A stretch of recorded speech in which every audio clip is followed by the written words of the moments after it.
rescue reptiles every single day, but on the 101, a Nile monitor walking down the 101, that's the first one. That's the first one for me too. Sure. Absolutely. Yeah. Well, we were battling with time a little bit too, because we were both starting to get a little hot. Yeah. And he was getting worn out, the lizard.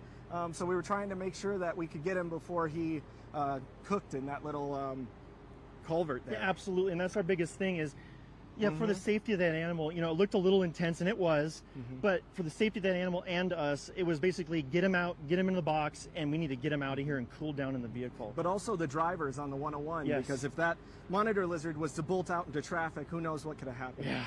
I got called by my manager at Debbie at 6:30 a.m. I was just waking up, and she's like, there's a monitor on the 101. Is there any way that you can go help them out? I'm like, I guess so. Sure, and I jumped out of bed and I got ready as fast as I could and drove down there.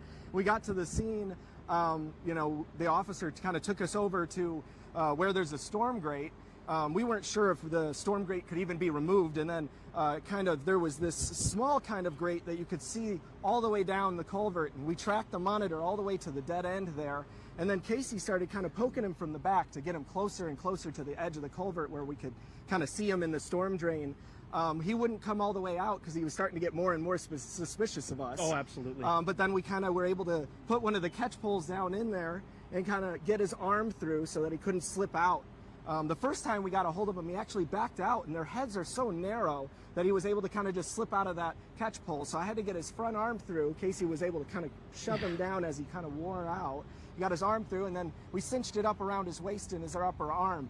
And then as you saw, Casey was the wrangler. Literally at that point, it's you gotta go. Yeah. Commit or get bit is what we say at the sanctuary. I grabbed that animal by the tail at the most unbitey end. Yes. And then it was essentially getting him from not biting me. Thankfully, Alex was able to pin him very firmly. Yeah. I know it looked a little intense, but that animal's fine. They can handle these things. Pinned him. I grabbed him by the back of the neck. We put him in the box. Done and done. We've done our job. Yeah. So we got him out of there. That's yes, we got him out of there. Yes. Yeah.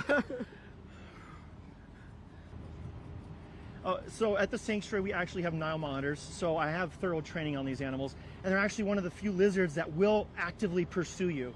Now, it's just out of defense. This animal's not trying to hurt me. I got it by the tail, and it's going to swing around. So it was essentially just keep its gravity from coming up and grabbing me. So Alex, thankfully, being a professional wrangler for these animals, we were able to just kind of knock it down, and then he saw his chance, boom, nailed it. Yeah. So, I mean, we work with 12-foot crocodiles, so...